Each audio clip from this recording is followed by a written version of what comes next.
60 anni fa l'Oscar come migliore attrice a Sophia Loren, prima italiana a ricevere il riconoscimento per un film italiano, La ciociara di Vittorio De Sica. A Sophia Loren, all'anagrafe Sofia Costanza Brigida Villani Scicolone, andrà un altro Oscar nel 1991 alla carriera, ma anche tantissimi e prestigiosi riconoscimenti. È una diva per eccellenza, una delle artiste italiane più celebri e celebrate.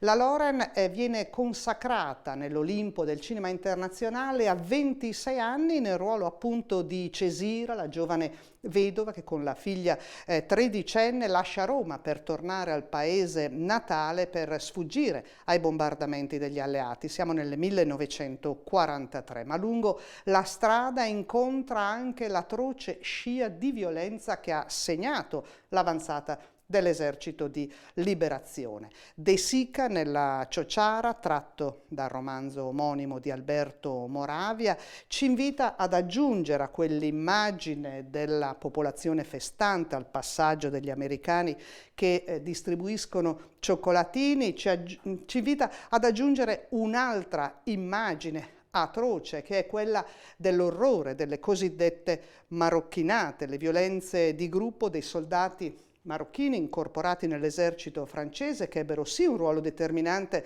nella ritirata dei tedeschi, ma che vennero anche lasciati impuniti predatori dei territori liberati. La magistrale interpretazione di Cesira, ovvero Sophia Loren, e della figlia Rosetta resta l'unico o quantomeno il principale atto di denuncia senza tempo di una pagina di storia terribile e che forse troppo facilmente vorremmo dimenticare.